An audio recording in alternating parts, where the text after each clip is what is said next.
Hello, everyone. Thank you for joining us and your patience in taking the class here, African American History at Temple Bible College.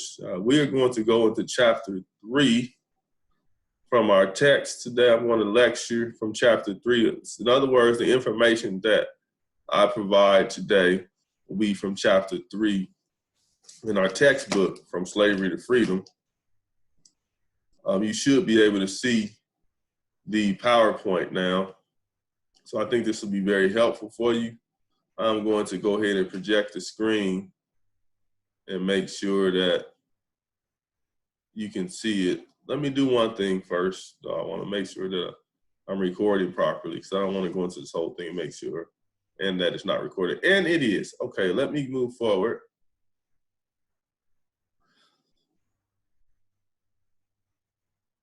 Okay, last time we met, and we're going to meet in person here again in the near future. The last time we met, the first chapter we dealt with ancient Africa, ancestral Africa.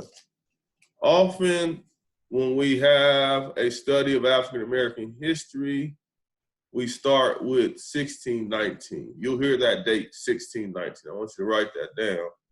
1619 is a lot of times where historians start the conversation about Black history, African American history. In fact, there was a popular project called the 1619 Project you want to check out in the New York Times. But the history is incomplete unless we go back to ancient times. And so if you remember last time, we were talking about ancestral Africa. We were talking about the great empires. We were talking about Mansa Musa, the Kingdom of Ghana, al-Bakri on the royal court of Tutankhamen from 1068. And so we're going much further than, so in other words, we're going before the United States, the continental United States, into ancient Africa. Often we just hear about Black history in the United States of America, but it's much broader than that is what I'm getting at. If you look on page 13, it talks about al-Bakri on the royal court. It's a primary source document. Primary source basically means that an original source document, so we can know the actual writing from that time period. Like, for example, the Bible is a primary source document. It was really written in ancient times. It's not written in modern times.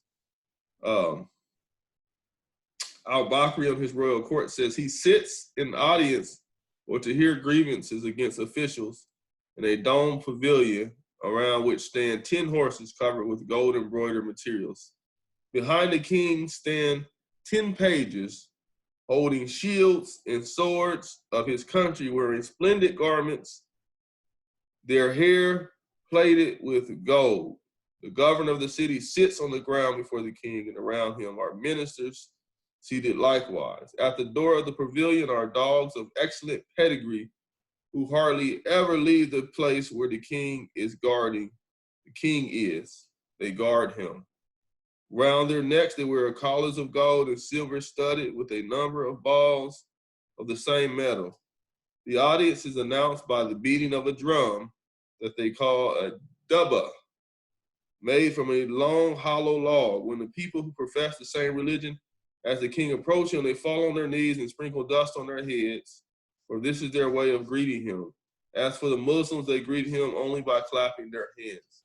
I read this just to remind us that in ancient times, Africans were not the narrative that Africans were backward and heathens before they came to the United States, and unsophisticated and unintelligent and poor before they came to the US is inaccurate. Here we have an account from 1068 of the wonderful and great and powerful King al-Bakri. Other examples we gave were Mansa Musa. Mansa Musa ruled the West African Empire of Mali from 1312 to 1337. And the book shows him being portrayed on page 14. He's a powerful king. Mansa Musa's crown scepter and throne in the picture, there a huge gold nugget is displayed in the image on page 14. You can hear that description. The ancient library of Timbuktu, all of these empires we should know about. And this, I'm just scratching the surface, introducing these things. I need to do more research myself. The Benin Kingdom in Nigeria that took place in the mid-16th and 17th century. There was a queen, well-known queen. Look at page 19 in the book. You'll see that image. So, and then chapter 2, we begin to get into the transatlantic world. We talked about the Middle Passage. You remember the Middle Passage was that time period between when slaves were transported from West Africa to the Americas, North and South America, and the Caribbean. We looked at the slave trade, the transatlantic slave trade. When I say transatlantic, what I mean is traveling across the Atlantic Ocean, okay? Slavery in the Caribbean was different from Caribbean, Jamaica. Remember we talked about that too, that a lot of times Africans, people are black in certain regions because they're ancestors of slaves. And they were they have African ancestry. They were brought there by European powers, the British, the Portuguese, the Spanish. And so that's why you see black folks in Dominican Republic and Haiti and in all the Caribbean islands and the Bahamas. But slavery is going to look different in South America and between South America and North America and then the Caribbean.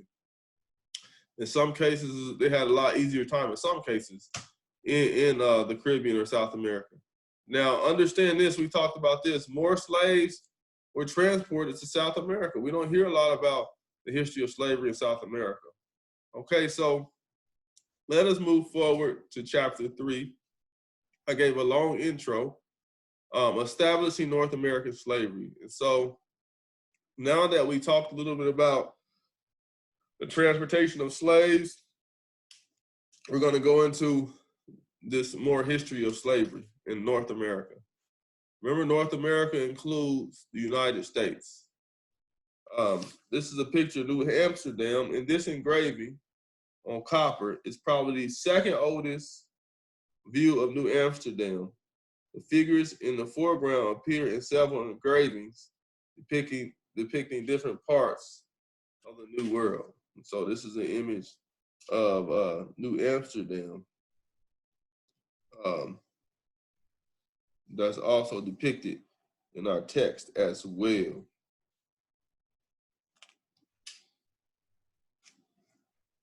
Okay, let me move forward.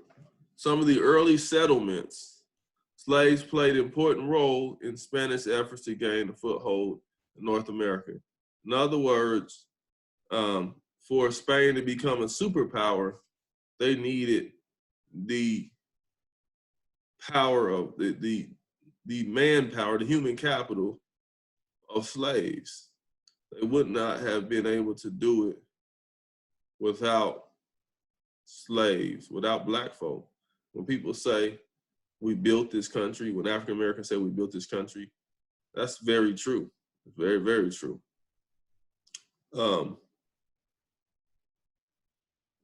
I was trying to look up something here. I'll get there.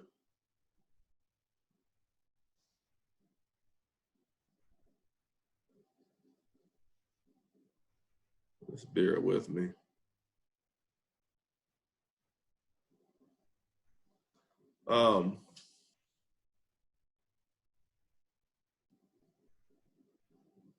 New Amsterdam, that's what I wanted to see. New Amsterdam is modern day New York, okay? I wanted to make that, before I said it, I wanted to make that connection. It was actually a Dutch settlement established at the southern tip of Manhattan Island that served as the seat of colonial government for New Netherlands. So in the old days, things were not always how they were today in terms of geography. So Africans played a major part of the establishment of San Miguel, Guadalupe, St. Augustine. These were those early settlements. Africans played a big role in those early settlements. North American, they provided muscle to build new outposts.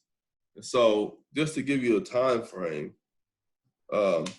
we're in the 1600s. So when we talk about North American slave conquest, we're talking the 1600s. North American slavery emerged as Europeans struggled for colonies and trade in key ports. In early years, most slaves imported from Caribbean where they had been seasoned. Creoles born in the New World. So what I mean by seasoned is a seasoned slave was they'd send them to the Caribbean to be sort of broken in. And then once they were used to the process and broken in, they often would disseminate them to North or South America to further slavery. There was this fight between slave powers and imperial claims. There were different people trying to fight for different lands and everything. Let me share something with you. North American slavery emerged at the height of European power rivalries, this fight between European powers, and struggles for colonies, trade, and key ports.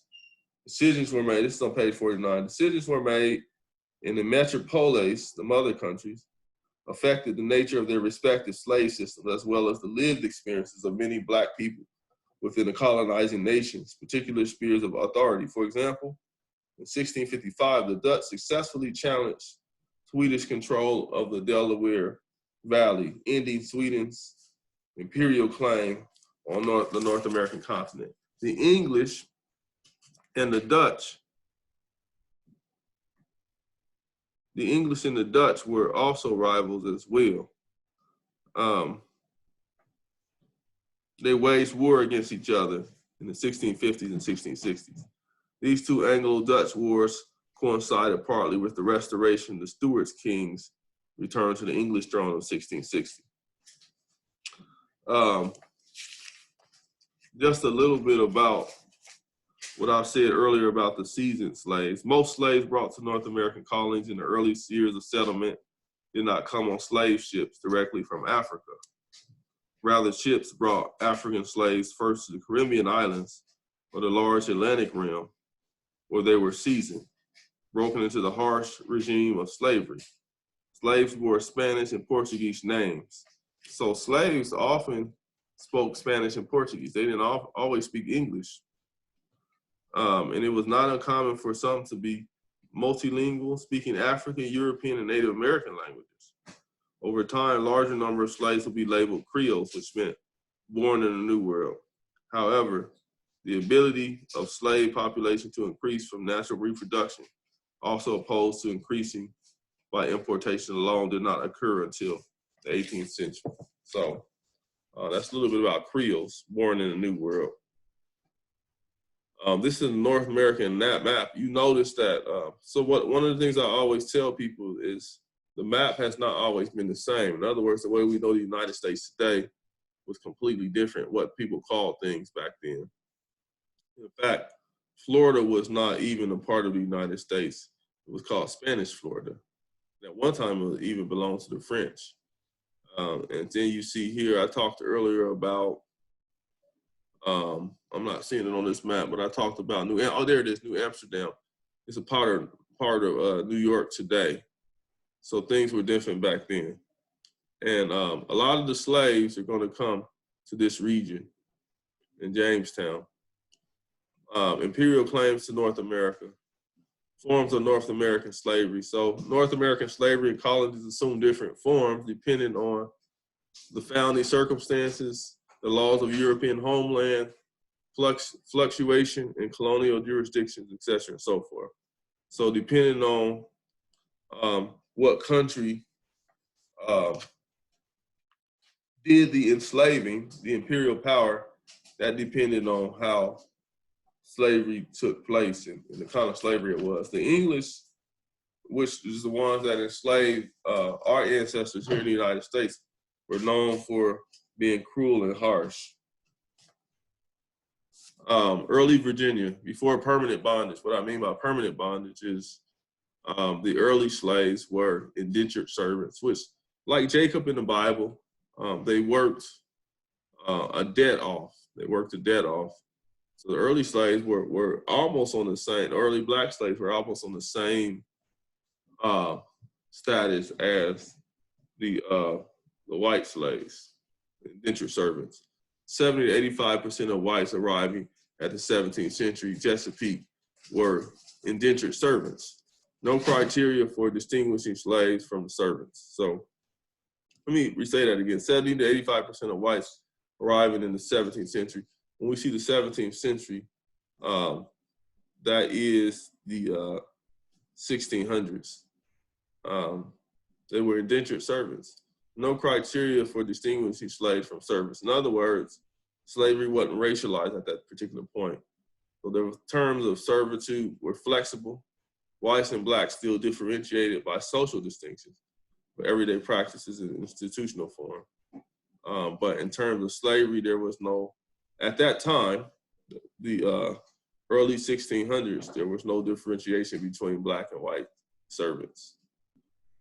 And now remember I said slavery is going to look different in different parts of the United States. And by the way, we're not in the United States yet. It's not going to be a country until we signed the Declaration of Independence in 1776, and we still had to fight a war all the way to the 1780s.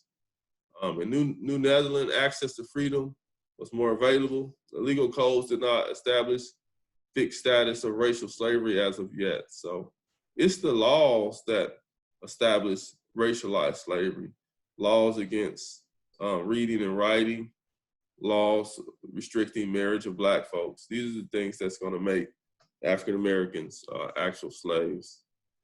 You see the word manumission, that means freedom. Manumission with qualifications were available. There was this status of half freedom. Annual dues to Dutch West Indian Company denied children free status. And so we are getting to, in history, we're moving to the point where we were permanently in bondage. This is a little bit before permanent bondage. Manumission was not uncommon. Manumission was not uncommon. A non-common reward for long or meritorious service. So often they would reward slaves with freedom, although it came with painful qualifications. The Dutch plan of half freedom required the recently freed to pay annual dues to the Dutch Indian Company, and it denied their children free status. So even though they sometimes would grant you freedom, grant one freedom for good service or what have you, they still were under a kind of bondage. That's why I use the term half freedom, because they were still had to pay annual dues. So you had in bondage. It's almost like having a mortgage on the house or something.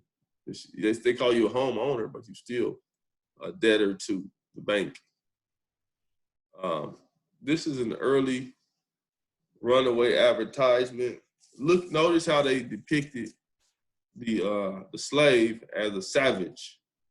He's got a spear. He's got this strange headdress on his head, and it describes him. And it's written in the early, probably Elizabethan English. Their English is going to be a little bit different from us, and even their writing back in the 1600s, because we were under British rule. On Saturday last, a middle-sized yellowish Negro fella named Cyrus, formerly belonged to Mr. Williamson as Stone Owners, well known in town, parts of the country. Reward for his head will be paid. Okay, this was common. From the beginning to the end of slavery, people in bondage continued to seek freedom. This advertisement for Cyrus is typical of owners' efforts to recover their chattel. Chattel means property.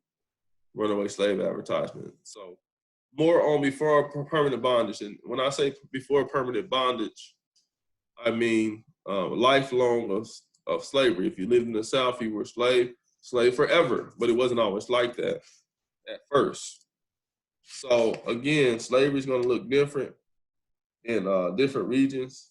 In the Massachusetts Bay Colony, was the first colony to legally sanction slavery. The law was not racially or ethnically specific. Imagine that. So early on, in 1630, which is when the Massachusetts Bay Colony was founded, being the first to legally sanction slavery, imagine that they didn't specify that it was black folks.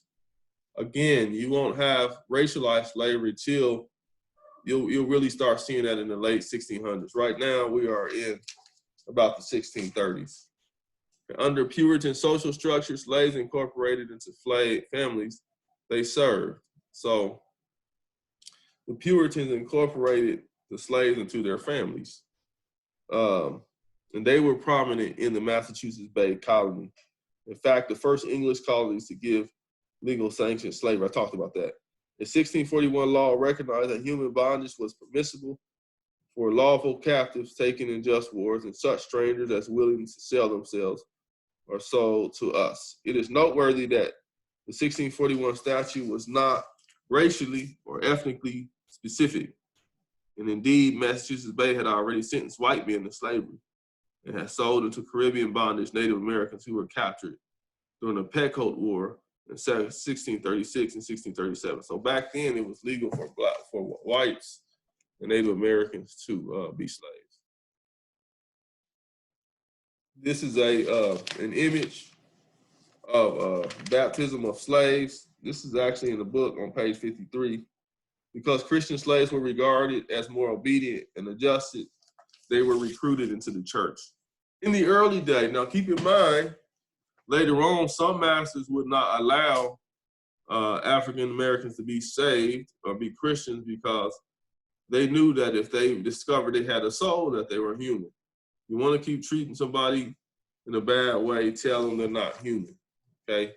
That's what was going on. But early in the early 1600s, you saw religion being open to slaves.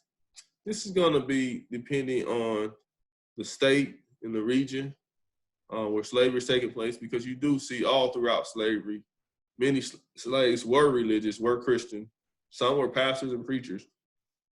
But on some plantations, later on, slave masters were cool, and they did not allow the slaves to go to church. One of the things I want to point out is that, as you notice in conversations about African-American history, is much more complex than is being presented to us. Slave codes or slave laws, Virginia slave codes, legalization of slavery was a result of labor shortage. In other words, there was a lot of work to do in the new colonies. They needed someone to help. Page 55 is a primary source document. And keep in mind, when I say primary source document, I mean a document or an image that comes directly from that time period. Virginia law of 1669, if any slave resists his master or other by his master's order correcting him, and by the extremity of coercion, could chance to die, that his death shall not be accounted a felony. So in other words, if you accidentally kill a slave, you won't be charged a felony. That's crazy. But the master or that other person be acquitted from molestation, since it cannot be presumed that repents malice, which alone makes it murder. A felon should induce any man to destroy his own estate. In other words, you just destroying property, not a human. So that's an example of a Virginia slave code. Bacon's Rebellion in 1676 spurred the enactment of stricter laws. So an uprising in Virginia known as Bacon's Rebellion in 1676 precipitated a flurry of more stringent slave laws in the colony over the next 20 years.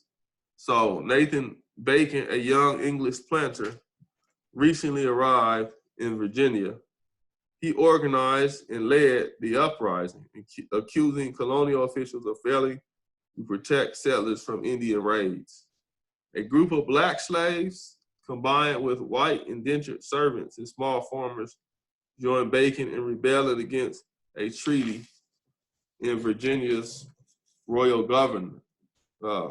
Signed a treaty that Virginia's royal governor, Sir William Berkeley, signed with various Native people. This is on page 56. Principally the Doeg Native Americans and the Saxoquahanox were part of that treaty. White and black rebels' desire for land served to ignite their initial violence against Indians as well. So anyway, because of this particular rebellion, this combining an uprising that was interracial, you had white settlers and black settlers combining together for an uprising. Planters in particular combined together for an uprising. Authorities were troubled by black and poor white alliance. New laws coincided with the growth in the number of slaves. So as they begin to go to Africa and get more and more slaves, and they begin to be uncomfortable with more and more black folks, new laws begin to arise. Black population were resistive. There were more laws passed to discipline slave population. So blacks resisted. The rights of free blacks were limited and branded racial features. So in other words, we see now that slavery is becoming more and more racialized, and a black person is a slave. This is a chart from 1607 to 1700s. You see the rise of the white population, but also you see the black population. What that means is people are literally going to Africa, bringing more and more people into bondage. So by 1700s, you see this large, huge population in the thousands. So this would be population by thousands, basically. You can just see the map of the increase in slaves coming to the British colonies. British colonies is North America, where we are today, particularly Northeast America, New York, New Jersey, etc. The New York slave codes. And again, each colony was different. That's what I want us to understand. We don't want to think of slavery as a monolith, like the same thing going on in the same places. The New York slave codes were different. The slave laws were enacted in 1702. Again, let me explain what I mean by this. So as more and more laws are passed, restricting blacks, you see that population, more and more blacks came by the 1700s from Africa through the Middle Passage in the slave trade. White folks begin to be uncomfortable and pass more and more laws that restricted the movement of African Americans. So that's what these slave codes are all about. And so by this time, by the 1700s, I think that's a clear indicator, you see full out racialized slavery, that black people were slaves. Remember, in the early 1600s, you could have white slaves. The laws talked about black slaves, white slaves, Native Americans. They didn't make a racial distinction. But the spirit of racism is going to rear its ugly head by the 1700s. And you'll see black slaves. Slaves were punished in various ways. In the last 2 decades of the 17th century, Virginia began to enact harsher statutes to reinforce slavery, inferiority of blacks. This is on page 56, second paragraph. Punitive measures were designed to break even the most rebellious blacks in the colony. For offenses such as robbing a house or a store, slaves were to be whipped with 60 lashes, that's overly harsh, and locked in the pillory, where their ears were to be cut off. Acts of insolence or associated with whites and free blacks called for whipping, branding, or maiming. The sheriffs, the courts, and even non-slaveholder whites were all required by law to police the slave population. So that's where you get the slave patrol, and even some people connect that to the neighborhood watch, where recently Ahmaud Arbery was killed by a neighborhood watch person because they feel the need to restrict the movement of blacks. Let me get back to New York slave codes. In New York, the transition from the Dutch to English practices at first moved rather slowly. This is page 57 Second paragraph. Not until 1702, almost 40 years later after, remember this used to be called New Amsterdam, after the end of the Dutch rule, did New York enact a comprehensive slave law called the Act for Regulating of Slaves. In 1705, the New York colonial legislature enacted yet another law providing that slaves caught traveling 40 miles north of Albany, that is presumably trying to get to French-ruled Canada, were to be executed upon the oath of two credible witnesses. So you would be killed if you were trying to go to another territory, French-ruled Canada, another country. In 1706, the legislature gave further sanction to slavery by affirming that the baptism of slaves did not provide grounds for a claim to freedom. So if you got saved, you still weren't free.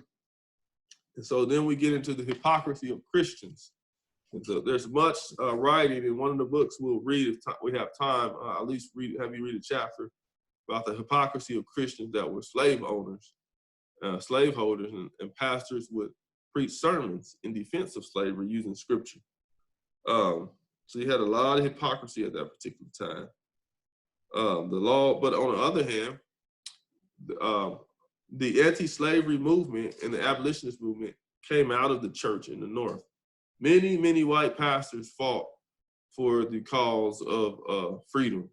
So we want to note that as well. A lot of people talk about, they associate Christianity with racism and a lot of unsaved people, but we do know that much of the history of the abolitionist movement, the Underground Railroad, a lot of the white pastors, at that time in the North really fought for our freedom. And God was doing the work. There was slave unrest with Mary Burton in 1712. The slave unrest in New York flared until a fully organized insurrection in which 23 slaves armed with guns and knives met in an orchard and set fire to a slaveholder's house. So I always want to point out that Black folks didn't just sit there and let this stuff happen. There were many rebellions. During the melee that followed, 9 whites were killed and 6 were injured. In the ensuing trial of the accused Blacks, 21 were found guilty and executed. Whites' hysteria after the riot resulted in a more comprehensive law passed on December 10th, 1712, that made arson punishable by death, restricted slave manumissions, that's freedom, that word manumissions. And when whites could grant people freedom, it was their choice. They had a lot of power. It required no Negro, Indian, or mulatto that shall hereafter be made free shall enjoy, hold, or possess any houses, lands, tenements, or hereditaments within this colony. And so you see slavery becoming more and more tight and stringent. Now they could not, did you see that? Did you hear that? Could not possess any property, land, tenements.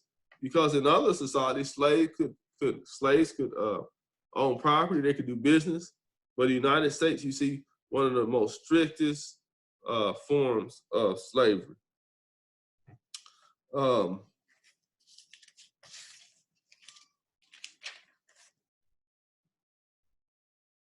Let's move on. New English laws. In the late 17th century, New England's laws took away liberties previously enjoyed by Blacks. You notice my title, legalization of slavery. Slavery it took a process to legalize slavery. I want to also point out a theoretical framework called critical race theory. And it's a framework I use in my research. Critical race theory points out that a lot of white supremacy is held up in the legal system and perpetuated in the legal system. A lot of the ways Black people were restricted and our freedom was taken away was through the legal system. And it took place over time. I would say between the late 1600s to the mid 1700s, the laws systematically began to restrict and disenfranchise and disempower Black folks.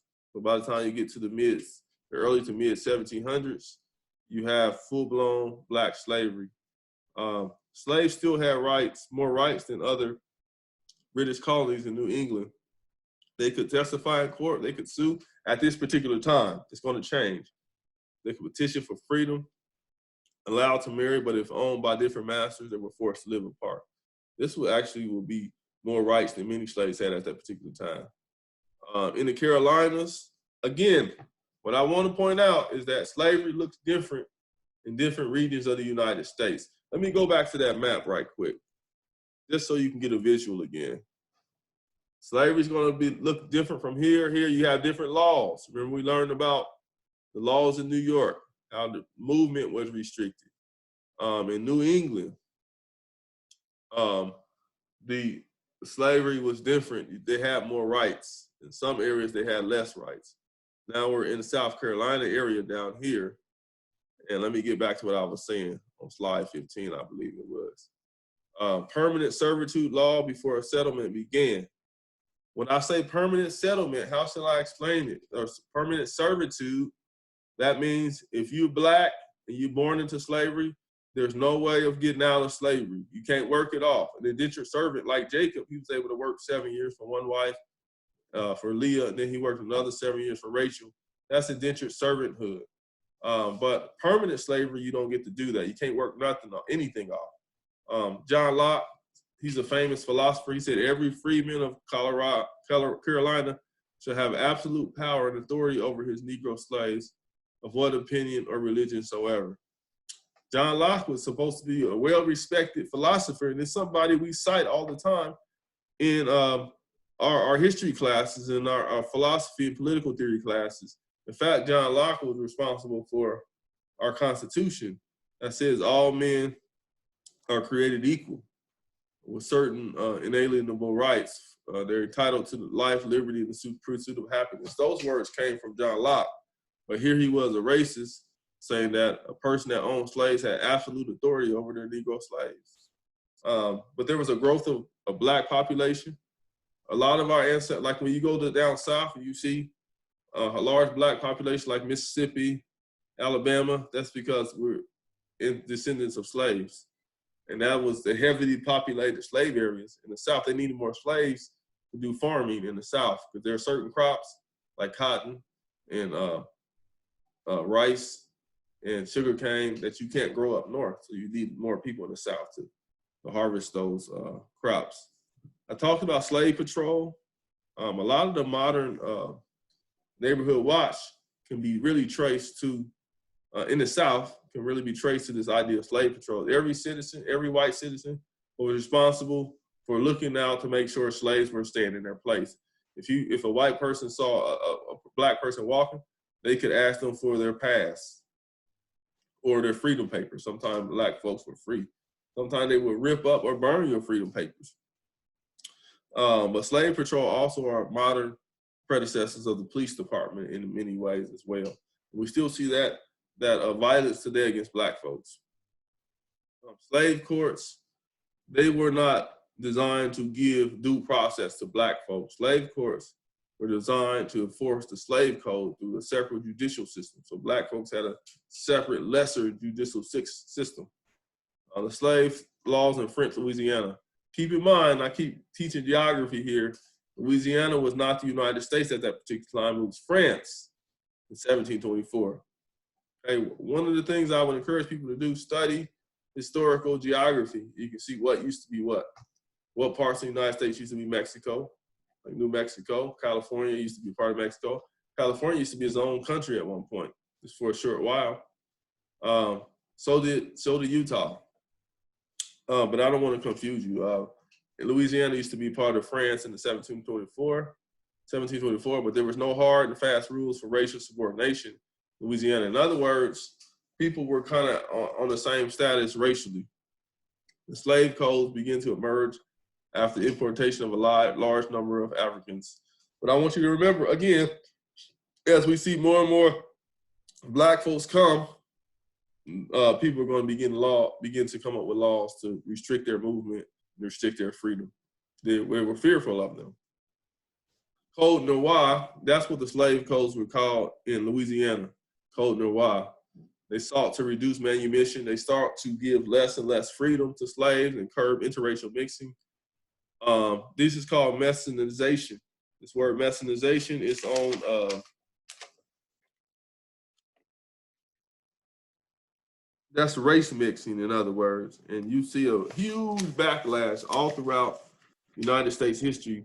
They did not want black folks intermarrying and having interracial dating. Messianization is the word, though. I'm trying to find where it was, but that's okay. I'll continue to make my point because I'm almost done here. But they denied property rights in Louisiana, French Louisiana. Now, keep in mind, this is not British slavery in Louisiana. This is French. Severe punishment for runaways require masters to provide religious instruction and adequate food and clothing. That's going to be different from a lot of British slaves and New Amsterdam slaves. And I keep saying Britain, but no, we're not in under complete British slavery yet. We have New Amsterdam as a part of it too, the Dutch, the French, and so at this particular time, United States, what we know as the United States today was international, okay? But they outlawed the separation of husbands and wives and taking children under 14 from parents. This was huge because you don't see this under British slavery. One of the insidious things about slavery in the colonies after the mid-1700s was the separation of families. That's one of the worst tragedies of slavery, and we still are feeling the effects of it today. The law was broken or ignored. Nonetheless, they still sold children and still sold husbands and wives from each other. Lastly, the Spanish. So we have Spanish colonies in North America. We have Louisiana. We have French colonies. We have Dutch colonies. We have British. But at some point, Louisiana, after the French transferred Louisiana to Spain, slaves were given more access to freedom. The Spanish law, coartación, allowed slaves to purchase freedom and caused increase in free black population. Access to freedom did not amount to full racial equality. So we're going to stop there with chapter 3. I just want to say, keep up with the readings. And keep up with your homework. There's some folks I haven't gotten the homework from. Make sure you get that to me before we get too far behind. It is my endeavor to really do more of these lectures so we can get, we're only on chapter 3 and I really want to be further along. So God bless y'all. Let's say a word of prayer. I do want to say at this particular time that I'm recording this, we have just recently had the election between Donald Trump and Joe Biden. The Lord allowed Donald Trump to be voted out. He's kicking and screaming, but he can't fight against the Lord. And even though there's a lot of things that I don't agree with the Democratic Party, being abortion and gay marriage, I believe in the biblical definition of marriage. But nonetheless, there's a lot of things that Joe Biden and Kamala Harris will bring to the table. So we want to keep them in prayer. There's a lot going on right now. There's a lot of tension. There's a lot of folks from the right that are big mad. They're upset and they're trying to steal the election. But we want to stay in prayer. Is there a prayer request you have? Get that in your mind. Heavenly Father, I thank you for my brothers and sisters in the Lord. Thank you for the opportunity to teach our history. In Jesus' name, give us traveling grace and traveling mercy. Lord, I ask the saints to pray for me. I've just been going through a little bit.